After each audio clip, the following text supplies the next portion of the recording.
Welcome to Sales Velocity TV, where we pull back the curtain on how the top businesses in the world sell more with less resistance. Bringing over 50 plus years of combined sales experience and over 100 million in revenue generated, please welcome the hosts of Sales Velocity TV and two incredibly entertaining gentlemen, Andrew Cass and Aaron Parkinson.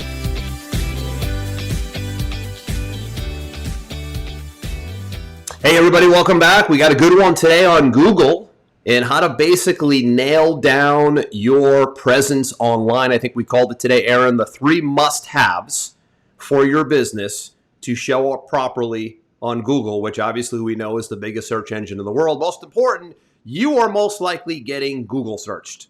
You are maybe even getting Google slapped, which is a fancy term for things aren't looking so good when we look you up, and we're going to share 3 key strategies today that we look for and that we always keep our eye on, really so that your reputation, this is a reputation management conversation today, so that your reputation is where it needs to be, because people are going to search you out and they're going to want to look into you a little bit before they do business with you. And it's readily available today, Aaron. I don't know if Google is the first place they go, or if maybe they go to social media platforms, but I think it's a combination of the two today. And I know you have a little framework that you look for that I'd love you to share.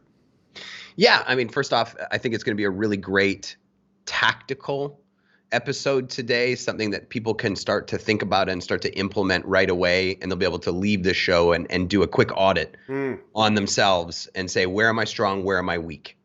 And we talked about this before the show today of what kind of value could we bring, and we try to leverage the things that we do in our day-to-day that are current and we can leverage into this show.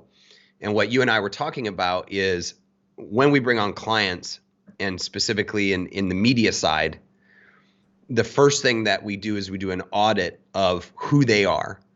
And one of the sections that we have is web presence. So when somebody's looking, when they want to learn about your business, the first thing that people are trying to find out is, one, do you exist on the internet? If you don't exist on the internet, there's an immediate feel in the eyes of the consumer that you're not big enough or credible enough to do business with. At this point, it used to be like, hey, let's get a website up and let's get on Google for traffic. Right. It's not that anymore. It's now, it's a must-have in order to be viewed as credible to do business with. But it doesn't stop there. It's a relevancy play now, isn't it? It's a credibility and relevance and reputation scenario. I think I'm going to stop you. Those are the 3 words. I think if you take anything away today, assess yourself, everybody, with, do I have the credibility? Do I have the authority? And do I have the reputation laid out online the way I need it to, so that when I get searched, what I need found gets found? And it isn't really easy to do. It has to be a deliberate play, which we'll talk about. It does. And obviously when people come to us for media and we choose any media channel, we say, I want to run YouTube ads. Okay, great. It's one thing to put an ad in front of somebody and look at their problem and offer a solution and create a pathway for them to do business with you. Obviously a necessity in the scenario. But what a lot of businesses overlook is that it doesn't matter what kind of ad or offer we put together for a client, whether it's TV, whether it's radio, whether it's internet. The first thing that 90% of people do before they go through that particular ad campaign is they stop, they go to Google, and they put in either the name of the business or the name of the authority figure associated with that business. And if you punch in your business or your name, if you're the authority figure in there, and there's 67 different links on the first page of Google that have nothing to do with you, or it's a whole different person altogether with the same name as you, right? That's Even what I'm worse. saying.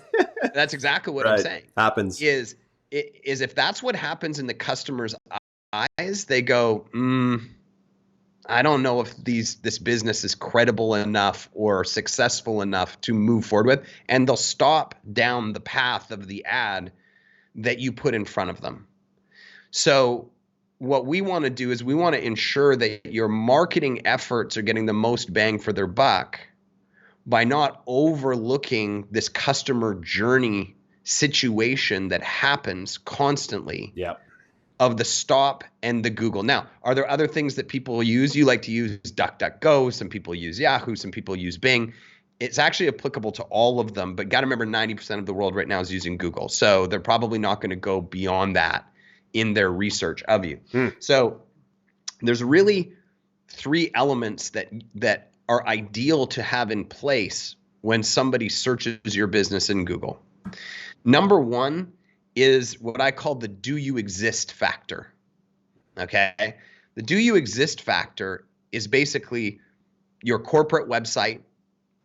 You know, most people have a corporate website at this point. This is the about us, the products, the services, the contact us, the la la la la la.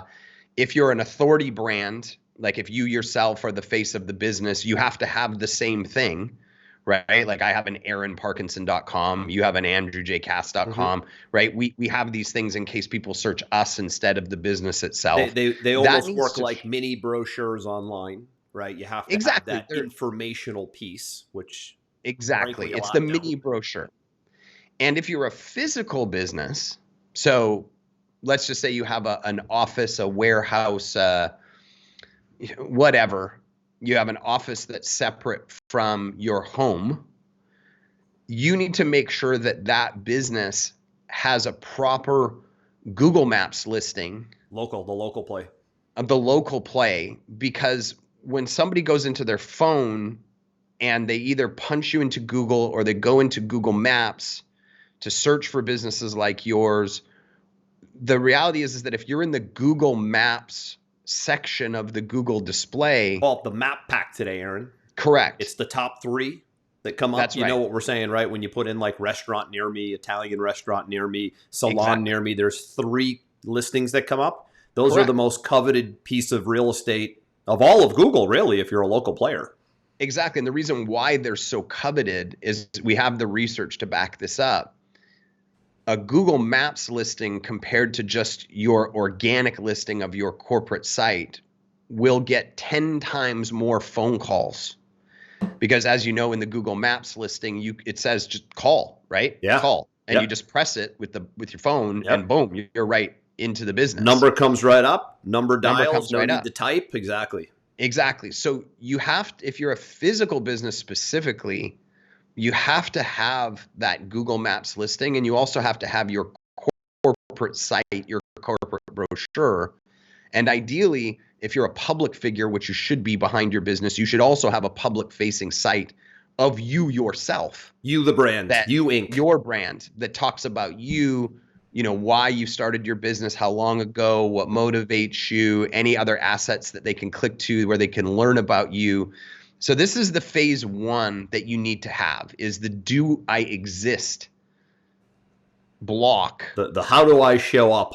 Right. And that should ideally be right at the top. Yeah. There shouldn't be a bunch of your competitors or other people with the same names and blah, blah, blah, blah, blah, blah, blah. Right? And by the way, Aaron, one thing on that point that I've noticed, and I think you know this too, many don't, is social media is so powerful today. So just take Facebook.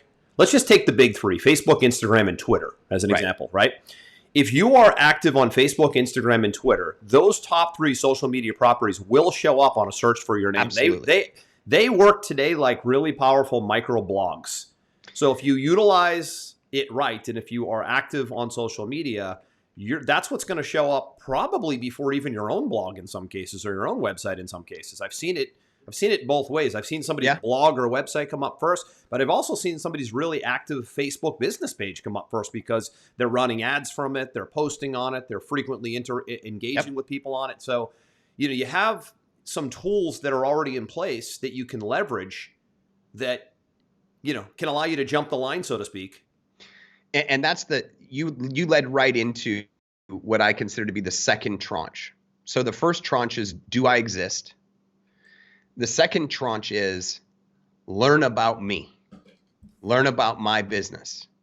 The learn about me, learn about my business comes from primarily the social elements, and potentially, if you're smart, a hub of some sort where you are publishing content. So that what I look for right away is typically what I want to see below the main company site or the main authority site or the GMD is I want to see a well orchestrated LinkedIn profile, IG profile, Facebook profile, Twitter profile. Maybe those are the big four. Yeah. Possibly a TikTok, depending if you're I don't know trained about that. yet. It's great to have. Yeah. But it's not, I would put YouTube ahead of that all day long. Obviously. YouTube, absolutely. Because if you have a YouTube channel and you're active in your videos, obviously the mecca. 100%. YouTube out of probably all of those sources is number 2. Like I want to see a LinkedIn, then I want to see a YouTube, then I want to see a Facebook and Instagram. Because let's not forget, Aaron, that YouTube is Google and Google is YouTube. So when we're talking about Google here, you better have a YouTube presence because then you have an automatic Google presence because it's the same company. And if you're really smart and you really want to dominate the authority game, you're going to have a hub in there somewhere. So you and I have a hub. We have the Sales Velocity Show. You might have a newsletter. You might have a podcast. You might have a live video stream like we do. You might have a book. And a lot of people go, "Oh, book." Biggie. I mean, that's hard to do. Biggie, because now guess what? You're now you're on the Amazon platform. Correct. And what I've actually seen trending a lot with our most successful clients is they don't have a physical book. They don't have a publishing deal book.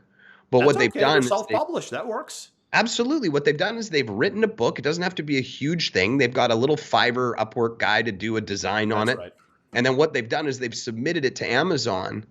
And Amazon has so much clout in its search rankings that if you put a book on there and your name is the author, it shows up in the top 5 almost every time. And it shows up no different than if you're a physically published book author with a big book deal from an outside publishing company. So, correct. So Amazon really leveled the playing field when it comes to publishing. Absolutely. And Andrew, you tell me, because I know this is one of your favorite things. What is the perception of the customer when you have a book about your industry? Well, it's 2 things. It's if you're an author and you're seen as an author and you speak from stages or you're actively speaking like we do on live streams, you're automatically perceived as the authority in your space. It's just the way we're wired from a very long time. We look at published authors as experts and we look at people who speak from stage or from video as TV stars in some cases. It's just the way we're wired. You don't even have to be that good and you don't even have to be that well written to be perceived as a guy or a gal who has answers and who can probably help you find a solution. So you don't have to be that great. You just need to be there. And it's if you're great, even better. It's very easy to do. I even still do it to myself. And I run an agency. When I look up a client and they got a book, I go, ooh, they must be important. It's great to have too, because when somebody has taken the time to write a book, here's the tail on that, Aaron. When we're building funnels for clients, the first thing I ask is, do you have a book? Because I can take some of that content and build an offer around it and use it in a presentation. A lot of people who have books, we can convert that book into a video presentation, into a master class. If it's 10 chapters, it can be 10 modules. If it's just a really good concept and it's in their head and they took the time to write it, it can become the premise for an entire funnel, right? So having the published piece can drive so much social media. It can drive Google, and it can drive content in funnels. It's really, to me, the center stone of everything is if you have a published asset, even if it's a 50-page ebook, right? It's something that got you to brain dump and get out of your head what you know works and on the paper, so to speak, and now it can drive a lot of content for many years to come. And you're 100% right on every one of those elements. And I'll say, even if none of those elements even happened, it doesn't matter, because when you got Googled and someone saw that you wrote a book, they instantly place you above any competitor without one as far as the authority is concerned. So it reduces the friction process. Right away. So we could call it the big 5, Aaron. I mean, we could say it's Google, it's LinkedIn, it's YouTube, it's Instagram, it's Twitter. I don't know if that's 4 or 5. And it's Amazon if you publish. Absolutely. But if you want to go a step further, if you do podcasts like we do, and if you do the video version, which we talk about quite a bit, we do the video version specifically for YouTube. The audio gets ripped out and gets submitted to 6 or 7 different audio platforms, Apple, Google, Stitcher, Spotify, all the big names. All of a sudden, the 5 pieces of real estate turn into 12 or 15 pieces of real estate. Correct. And now you're starting to get into second page, third page domination. Omnipresent style marketing. The more spots you take, the more fear and doubt is eliminated from the prospect, because they go, this company or this person is the authority in this marketplace. So the first tranche is, do you exist? The second tranche is the learn more about me elements. And then the last tranche is the what do other people say about me? Now, this is where the majority, this element takes the most effort to accomplish. However, when you add it in, it can really amplify things to a new level. And what they used to call this was PR, right? So have you put in an effort to be featured in other people's publishing platforms? Have you been quoted in a Yahoo Finance? You know, my client yesterday had a page on Bloomberg. Have you done a speech somewhere? You know, maybe a local TEDx talk, or have you put an effort in to be featured on other people's shows, other people's YouTube shows, other people's podcasts? You know, have you submitted yourself to the Inc., 5,000 fastest growing list? And does that show? There's so many different elements. What you want to do is you want to associate you or your business with other pieces of authority, because it's great to say, I'm awesome. And it's great to say, learn about why I'm awesome. But it's even better to have other people say you're awesome. And they don't even need to necessarily say you're awesome. Just the fact that you have your business or yourself on their real estate insinuates that they think you're awesome. Right. And when you see that, this can be done with simple press releases. There's so many different ways that you can leverage this, but it just takes a little bit of research and a little bit of due diligence to get your business or your personal authority brand listed in those places. And it traditionally just comes from giving value. It's reaching out to these different publishing outlets and saying, hey, I would like to present on XYZ topic and give value. And all of a sudden, boom, you're there. Like the other day, Andrew, I searched my own name and it came up on a new software called School, which I told you about the other day. So I'm in a community. School is sort of like Facebook groups moved to a controlled version where Facebook doesn't control it. So I have a profile in there and I'm answering people's questions all day long. And all of a sudden, boom, my name, it ranked, my profile in School ranked in the search engines. And I went, interesting, right? And it says top contributor.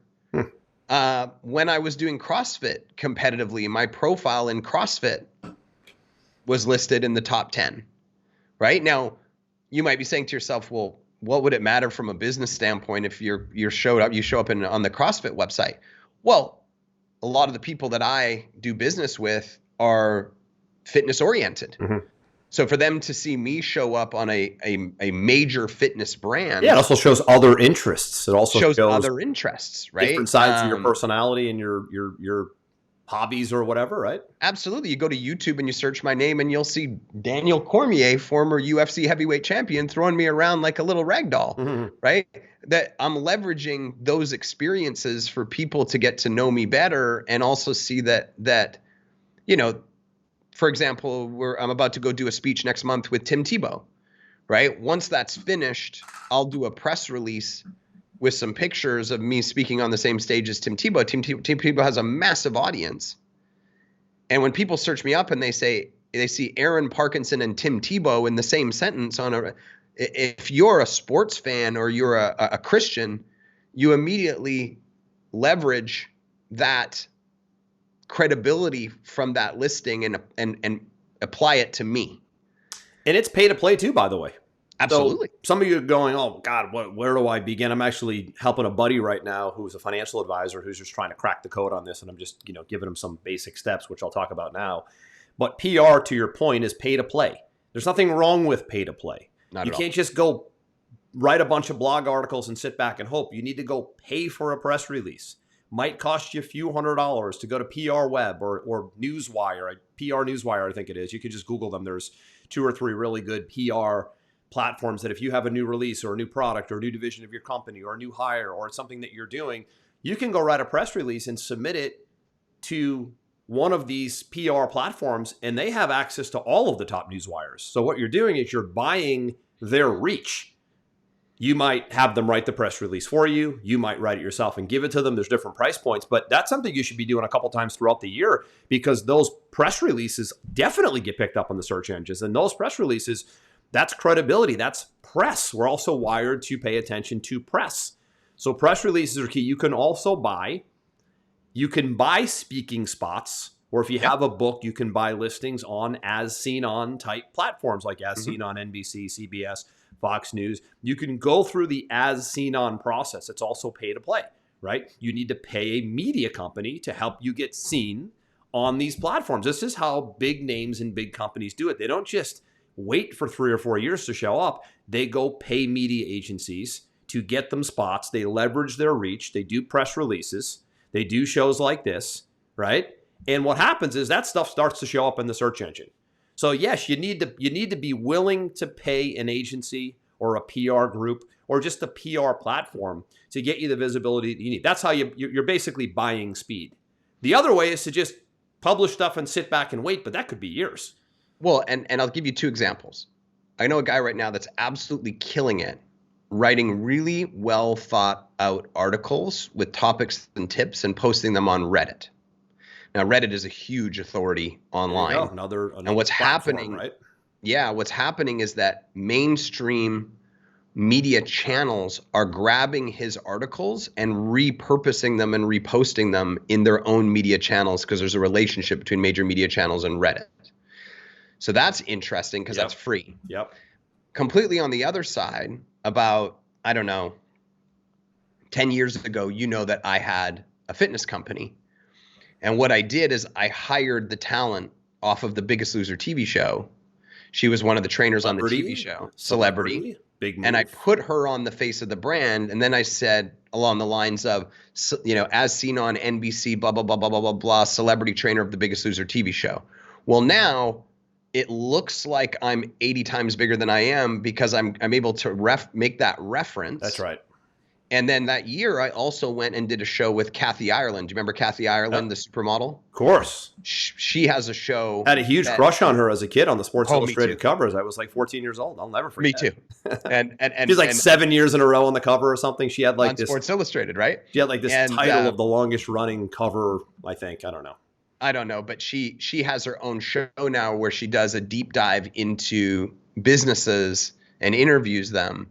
And it was like $15,000 for me to go to LA, go to Studio City, have her interview me. She produced it, press released it everywhere. Did I get a ton of sales directly from that campaign? Absolutely not.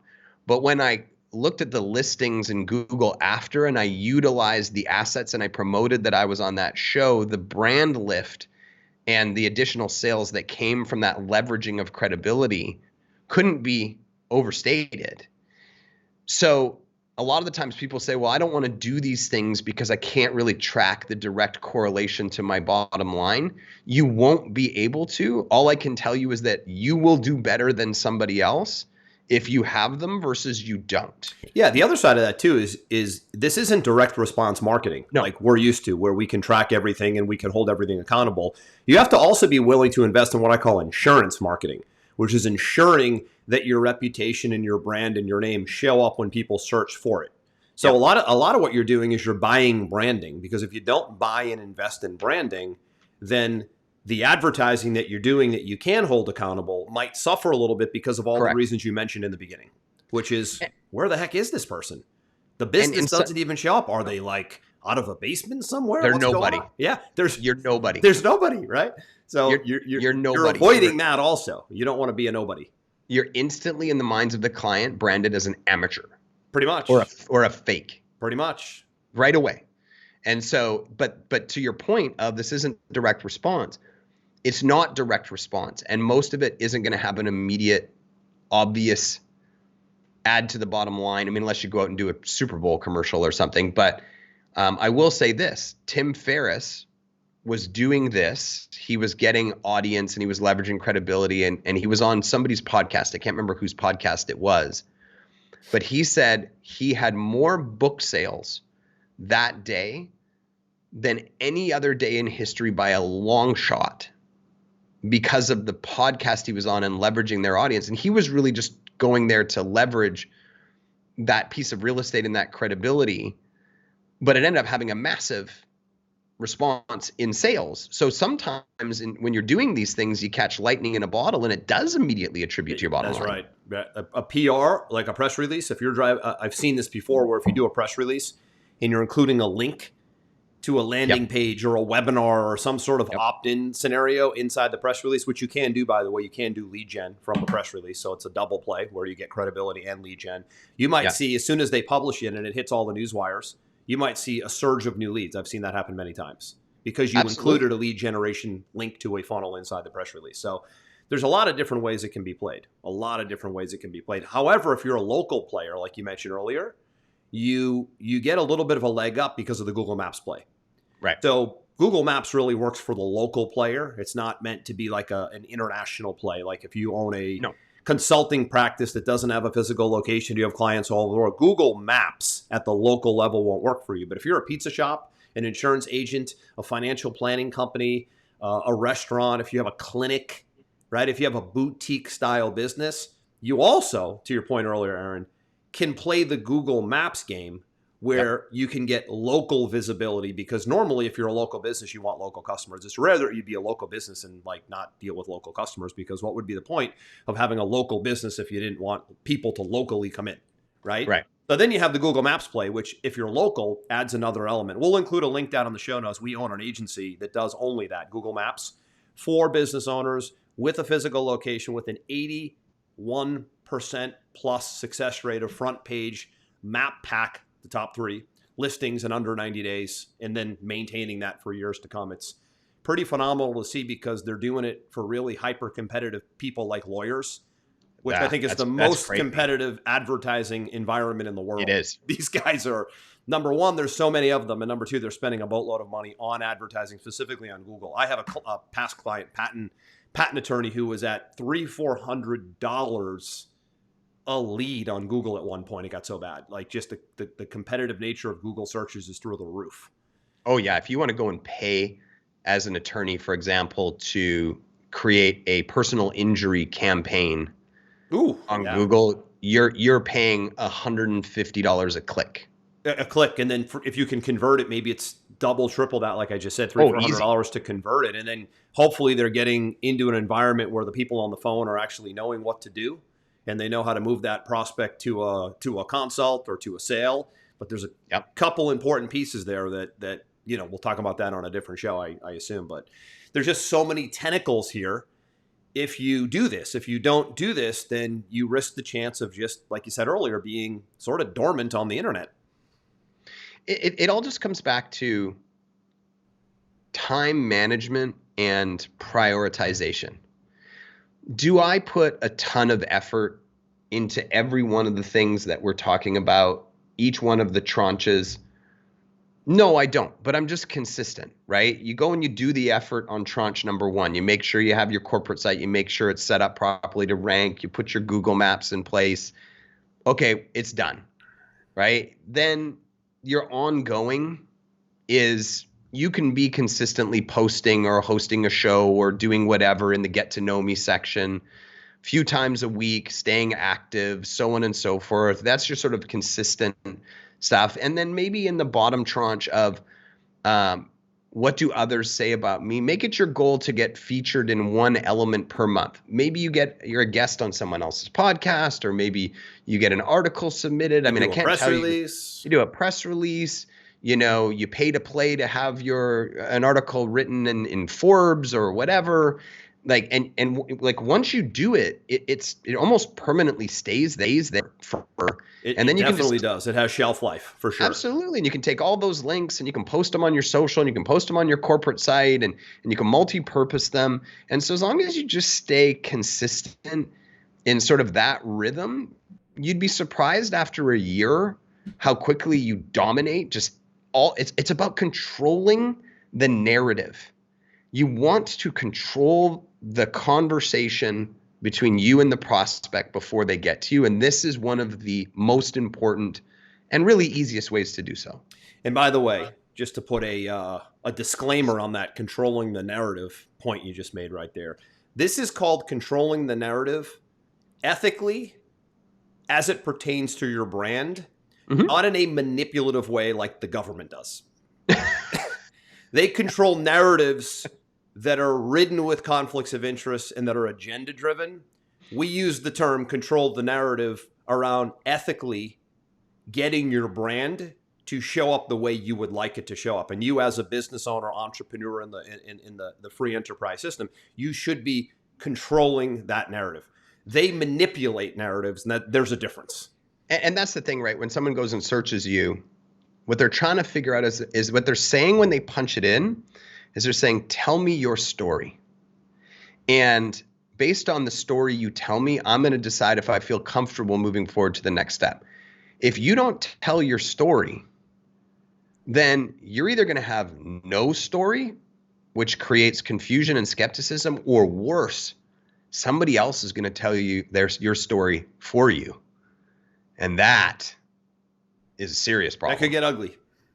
That can get ugly real quick. And that's a problem today, by the way. You're seeing this with big stars, by the way, too. You have to also look at this from both lenses.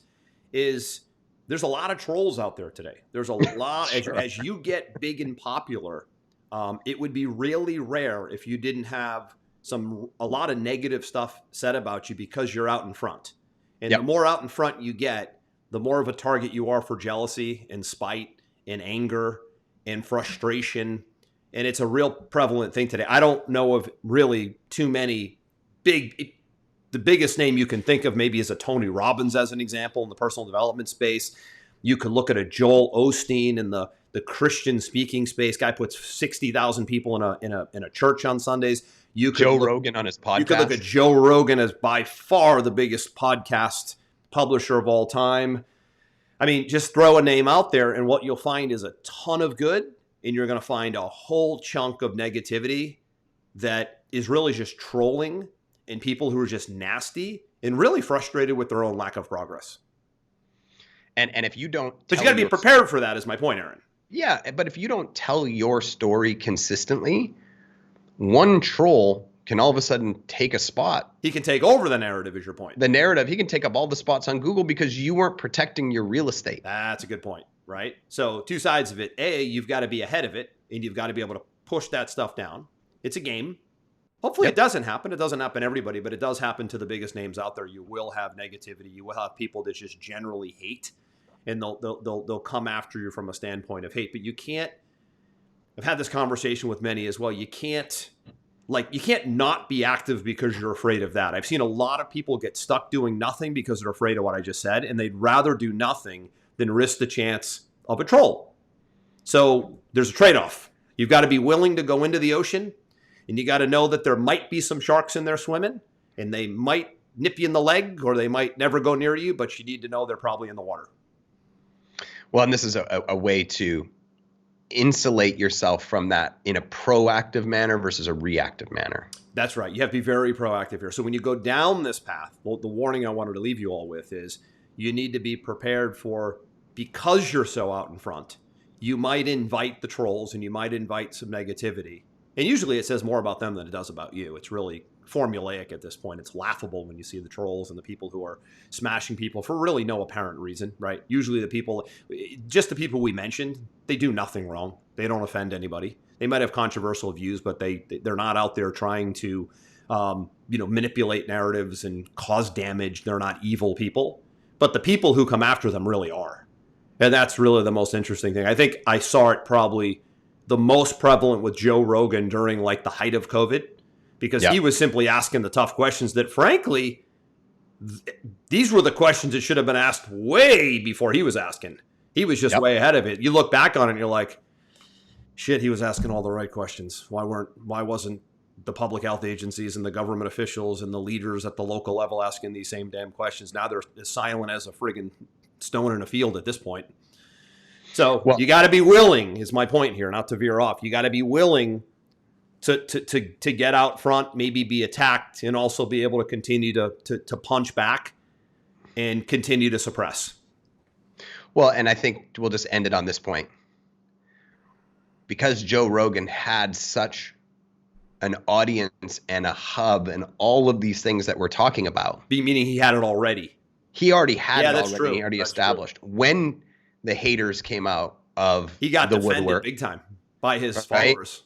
He was able to fend them off and not only survive, but thrive after that. Without question. His brand exploded as a result of the haters. Yep. And again, because he did the work, Aaron, he's running that podcast something like 12 years now. Yep. So because he did the work and he stapled his brand, he didn't even have to respond to any of it because his tribe, his followers come out and just basically defend him till the end. Yep. And he does a phenomenal job on the podcast. Yeah, the interesting thing about Joe Rogan, he's not the least bit controversial. All he does is ask good questions. Yep. If you want to feel attacked and threatened by that, you're just a tiny person. just math, man. Right? All right. But this was good. This was good. Again, we put a link down below if you want to learn more about how we can help you get massive visibility at the local level. You'll see a link down in the show notes. If not, I'd go back and listen to this again and figure out what's the one thing I can go do. And I think the easiest thing to go do is to go spend some money, hire someone, PR agency, media company, a platform that can syndicate for you, get something moving with money, and then get in the habit of making that part of your budget because this is PR marketing and it does need to be invested in with both time and money. I'll leave it at that. Yep. Aaron, I know you got to go. What are you getting? Some dentist work done or something? I got dentist today. It's nothing crazy, just a little teeth cleaning, but it's on my calendar. You know what's kind of cool? The blue hat matches the blue stripe in my collar over here. If you're watching, did we? Almost like we planned it that way. And then the blue picture in the background, man. It's just all kinds of cool stuff happening in 2023 here, huh? All kinds of good stuff. By the way, last thing, that episode we kicked off 2023 with. Kind of like peak productivity, the new game, whatever we called it. Go back and listen to that one. Man, that one got some great feedback. And was again, something to really listen to if you want to dial in your productivity and dial in really a new way of operating mentally and physically in the new year. That was the episode previous to this. We will see you all next week. Same time, same place. What do they say? Same bat channel. Same bat Andrew. Time, same bat That's channel. Aaron. This one's a wrap. We hope you enjoyed this episode. Sales Velocity TV is powered by Pipeline Pro, the ultimate all-in-one sales pipeline management and marketing automation platform that makes all others obsolete. And we can prove it. Take a tour at gopipelinepro.com. See you on the next episode.